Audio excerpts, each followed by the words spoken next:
বিচারহীনতার সেই সংস্কৃতি যেন ফিরে না যায়। যতদিন দেশের মানুষ চাইবে আমরা ততদিন সংস্কার কার্যক্রমের মধ্যে থাকব। সরকারি স্যালারি কমাতে হবে, অ্যাজ সিম্পল অ্যাজ দ্যাট। বৈষম্যহীন রাষ্ট্র গড়ে তুলতে আগামীর চ্যালেঞ্জ কিভাবে মোকাবেলা করবে অন্তর্বর্তী সরকার, সেসব তুলে ধরে বুধবার সকালে রাজধানীর একটি হোটেলে নাগরিক ভাবনা আয়োজন করে গবেষণা সংস্থা সিপিডি। শুরুতে বৈষম্যহীন রাষ্ট্র গড়ে তুলতে প্রয়োজনে সরকারি চাকরিজীবীদের বেতন কমিয়ে দেওয়ার পক্ষে যুক্তি দেন বেসরকারি খাতের উদ্যোক্তারা।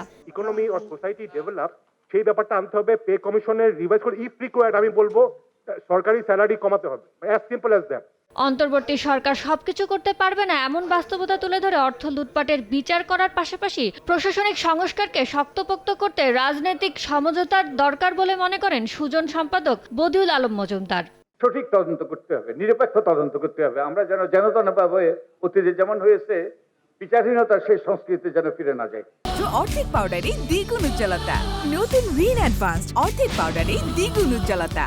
এ সময় দেশের গোয়েন্দা বিভাগ খুবই দুর্নীতিগ্রস্ত, রাষ্ট্রীয় গুম খুনের বিচারের দাবি জানিয়ে বৈষম্য বিরোধী আন্দোলনের সমন্বয়ক নুসরাত তাবাসসুম পরামর্শ দেন, আগে আইন শৃঙ্খলার পুনর্বিন্যাস ও পুনর্গঠন করে নজর দিতে হবে অর্থনৈতিক ভাবমূর্তি ফেরানোর দিকে। আমলাতান্ত্রিক জায়গা থেকে শুরু করে বিচার বিভাগ, শাসন বিভাগ, আইন বিভাগ, তাছাড়া অন্যান্য যতগুলো সেক্টর আছে বাংলাদেশ, সবগুলো ধীরে ধীরে দুর্নীতি দ্বারা কলুষিত হয়ে গিয়েছে।